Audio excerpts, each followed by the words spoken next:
This is a pretty significant story. Anyone who, flies with Qantas is a bit nervous.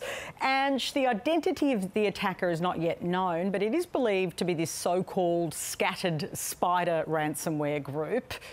What have they been responsible for? They're prolific, actually, PK. They've been active for about 3 years now. Since May 2022, they've been tracked. They've kind of moved systematically through a whole range of sectors. Airlines are just their latest target. They started out, I think their biggest first exploits were against casinos. So Caesars Entertainment, MGM.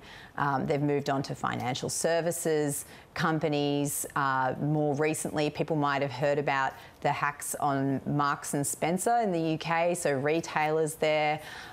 So yeah, they really are moving through at a pace, and we knew that they were coming to airlines because, well, they've done this. They've hit 2 US airlines recently, and the FBI even issued a warning. They tweeted, if we're still calling it tweets, anyway. They X'd. Yeah, whatever they did anyway. The FBI issued a warning on the 28th of June saying, hey, they're coming after airlines, and even spelled out the playbook that they're using to get inside businesses, to get access to customers' data, as it seems like they may have done in the case of Qantas here. And, what we know about that breach so far, that the Qantas breach, it follows that playbook to a T. Yeah, James, I spoke to the minister earlier, asked him if if a ransom should be paid, rather. He said that's not what the government advises to companies.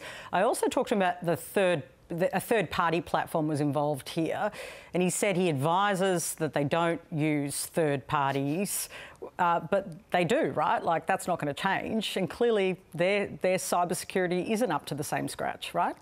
Yeah, I mean, this is the complexity of sort of the modern cybersecurity environment, and something that cybersecurity experts and governments and companies are sort of wrestling with. The reason that Scattered Spider has targeted airlines is that they are incredibly data rich. Obviously, airlines collect a huge amount of data about customers, from their simple stuff like their names and their birth dates and their emails, through to things like passport numbers, credit card numbers, etc.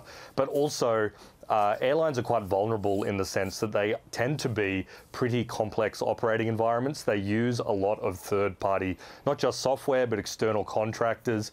I think it's slightly naive to say that you're going to be able to stop airlines from doing that. They outsource all sorts of different things, from baggage handling to their data management through to customer service. And this is how these hacker groups essentially tackle these businesses. A lot of people think that, with hackers, it's about sitting in front of a computer screen with glowing green text scrolling like in the Matrix, and you're hacking into software. It's usually social engineering. They will call a stressed and harried internal customer service representative, misrepresent who they are, and get access to a database. And when you're doing that, not just to Qantas staff, but to an external contractor who Qantas may not even know, or be totally across the fact of the amount of data that this external contractor has access to. You're dealing with an incredibly complex operating environment, and that's why we've seen these repeated hacks. Not just Qantas, but obviously we had Medibank, we had Optus.